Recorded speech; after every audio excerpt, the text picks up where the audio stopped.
Smoke alarms save lives, but some argue they're not saving enough lives. A 5 On Your Side consumer investigation found some alarms sound 9 times faster than others. On Your Side consumer advocate Jen Strathman joins us with the results of her consumer test. These are the smoke alarms we used in our test. They probably look like the ones in your home. And while they all look very similar, they use very different technology. And what we found in our test has some firefighters sounding an alarm. Calls for help are going out. It's about completely engulfed at this point. But people are not making it out alive.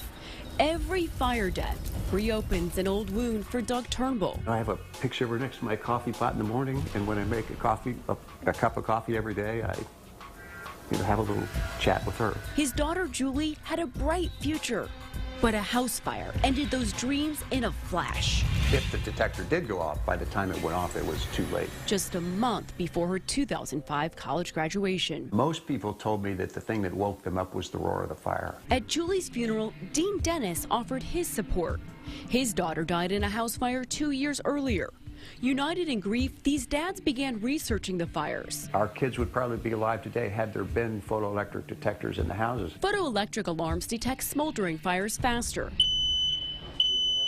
But the alarm in most homes uses ionization technology, which more quickly detects fast flaming fires. Manufacturers recommend both, or a dual alarm. We bought 2 brands of each one, numbered them, and put them to the test at a vacant home in Euclid. The Northeastern Ohio Fire Prevention Association hung the detectors in the hallway. 3, 2, 1, plugged. LEDs on. We're hot. And started a smoldering fire in the living room. What we're going to simulate here today is that cigarette butt dropping in between that crack in the sofa. 5 cameras caught every angle of the test. That is correct. We have smoke. More than 4 minutes after the first sign of smoke, We got one. we heard the first alarm. Number 2. That's a photoelectric alarm. 51 seconds later, And we got another one going. the other photoelectric brand sounded. Soon after, Number 3. the dual alarms went off.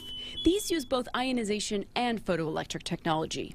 6 minutes in, only 2 types of alarms were going off. The smoke alarm in 90% of homes hasn't gone Not off off yet. yet. Correct. The minutes ticked by. 7, 8, 9, 10.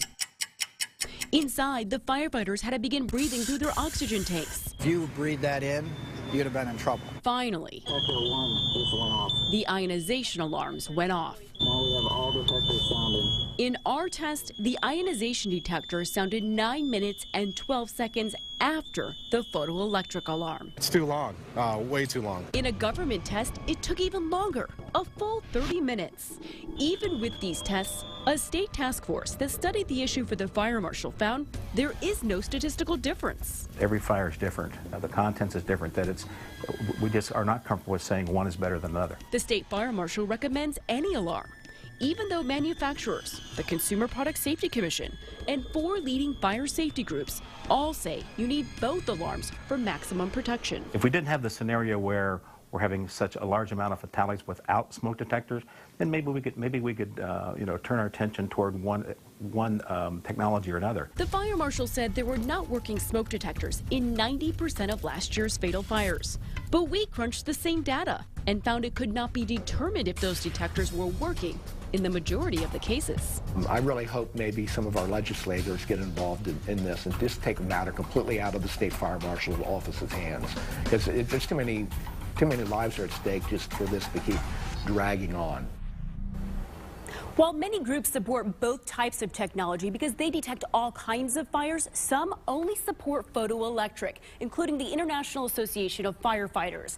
Also, 5 cities here in Northeast Ohio have passed ordinances that only require photoelectric technology. Hey, Jen, how can people check their alarms tonight to find out which ones they have? Chris, it's really simple. You need to unscrew it and take a look at the front and the back. On this one, I know that it's an ionization alarm because of the word radioactive. It's very small in this fine print here. If you don't see the word radioactive, then you also need to look for a P. That will tell you that it's photoelectric. I have all of these tips, more of our test on newsnet5.com, and also extended interviews. We also put a map on there so you can see in your home where you need to install smoke detectors to make sure you're protecting your family.